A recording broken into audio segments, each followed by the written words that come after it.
Right, another update. 13:30, Friday the 17th of June. Like I've already said, I'm in a lot better place now. Well, I say I am. I mean, obviously we still got a lot of hurdles to jump. They call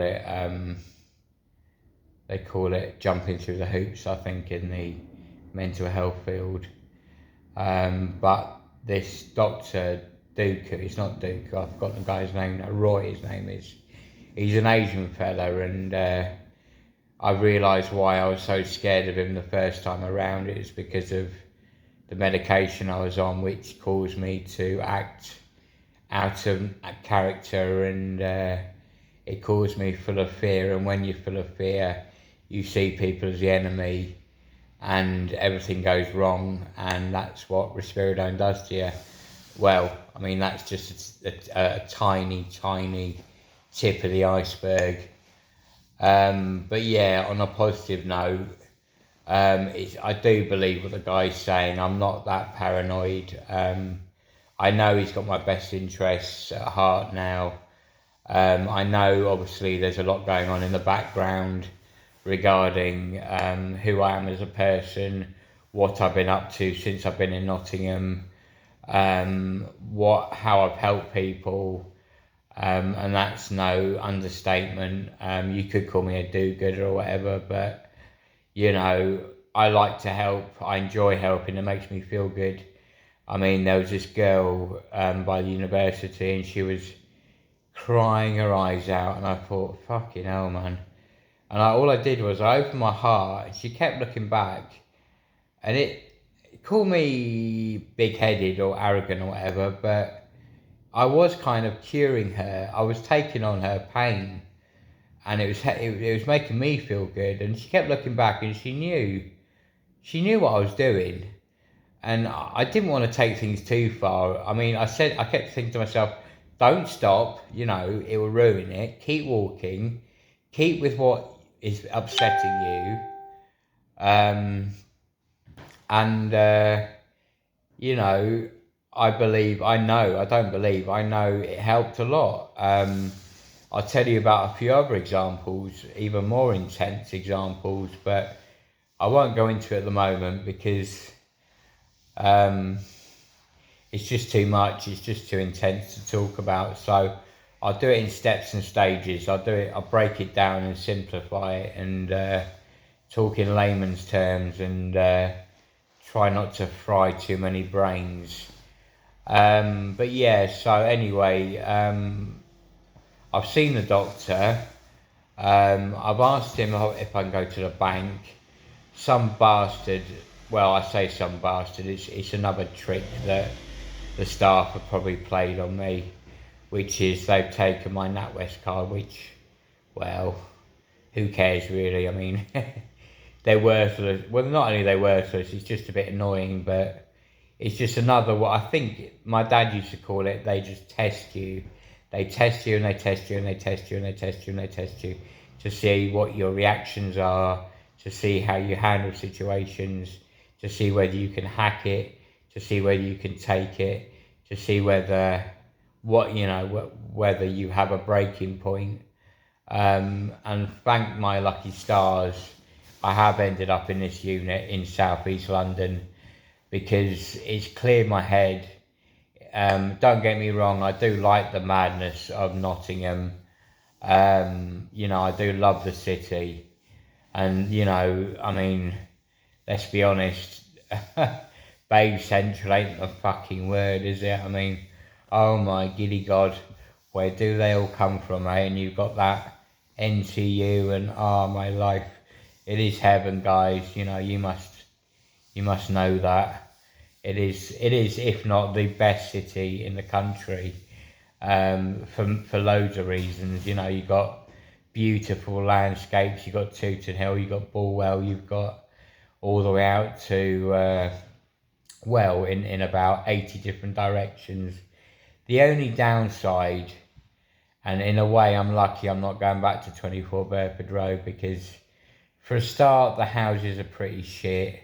the neighbours are arseholes. Well, they were up until that night, and they will be again. You know, trying to put me down and you know, kind of make me inadequate and just I don't know what it was. I don't know how they did it, but I kind of I felt not intimidated. That's the wrong word, but it must be a Romanian thing or a Bulgarian thing or a Spanish thing. I'm not sure, but they had a habit of, when I was in my flat, of making me feel very stressed out and you know, kind of not a bad feeling exactly, but I can't really explain it. It's not really, unless you've been in my shoes and you are me in my flat experiencing what I was going through. There's no way of you actually understanding what I was going through. So anyway, yeah. So I don't know how long I'm gonna have to endure this for. It's a weekend coming up. I'm gonna try not to let it get me down. The doctor has promised me that I can go to the bank, which is, well, it's not a major step in the right direction, but at least I get to see a different part of the world after 14 days incarcerated. But the good thing is, and the most amazing bit of news I've had, is the fact that the doctor trusts me and he doesn't want me to go to anywhere else more secure or more serious, which is a major breath of fresh air. So yeah, lucky. Well, I wouldn't say lucky. I'd just say that they've realised, you know, they've done a lot of digging and you know, they know everything. They're not stupid. These devices are monitoring us around the clock. They know where we've been, what we've been up to, whether we're bad people, and that is why people stay in these places for years on end, because they will never recover. They will never get back to normal. They will never learn by their mistakes, and they will continue to bully people and punch people and bitch about people and be violent towards people, and they will never see the light of day. And I don't give a fuck. You know, they're the exact sort of people that need to be put, you know, to be harmed to the extent that they're harming people. In my case, I got in a bit over my head, as I usually do, and I do need to learn self-defence, and that's one of the first things I'm going to do when I get back to Nottingham. And hopefully this Matthew guy, see, what's happened is that I've got my contacts back, but there's quite a few of them missing, and because I haven't got itemised billing, there's no way of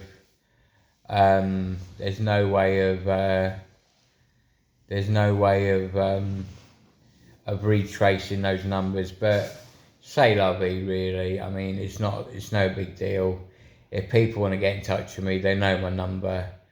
I've got a couple of numbers. I've probably got about 10 or 15 out of about a couple of hundred, which is a bit of a pain in the arse, but I think in a way it's God's work again, or the system's work, who are trying to sort of help me to move on from I wouldn't call it a dark past, but people that don't do me any good, get me into heavy drug taking and, you know, testosterone and dopamine, and then you end up in another man's situation, and then they've got a reason to put you on a section 3741 or whatever, which isn't what I want. So yeah, so hopefully from now on I can just carry on in the gym, carry on working out. I mean, you know, you won't believe how I can work out. It's just a miracle.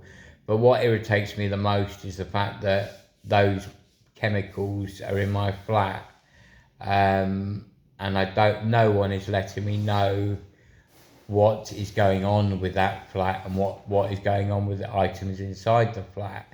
I've just spoken with those idiots at Nottingham constabulary, the fucking muppets. They are really winding me up.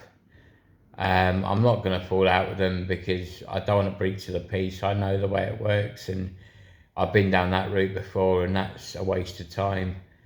So yeah, it's tough to know how to handle it apart from just keep your mind off it and just pray. Well, not even pray, but just hope that there is some integrity and decency and quality and respect within these organisations I'm connected with, such as these Alma Inn, Housing 35 and the landlord, and they know that the police have been in there, they know the mental health services have been in there, they know that I haven't left the property, so there's no way I have somehow managed to get all my belongings out of that flat.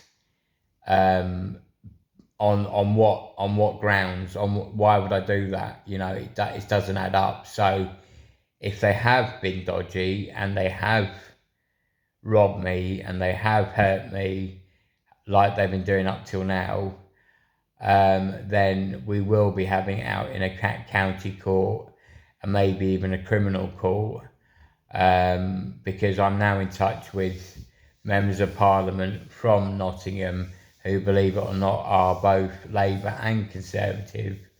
And also I've spoken to the MP for North, for East Nottingham. So I'm upgrading to more serious players, shall we say. And I'm not going to give up. You know, I'm like a bulldog. Once I bite, I don't let go. I'm a Taurian as well, which obviously is the bull, so which can be a stupid character trait because it's, you know, you mess up basically. You come in way too strong, way too dominant, and you fuck things up, a bit like on my 18th birthday when I thought I could take on a Brixton gang and got both my ears bitten off. So, you know, I've got to learn to curb that part of my personality and keep grounded and keep, you know, down. Anyway, there's a lot more to this, but I'll leave it there for now. Take care. Bye for now.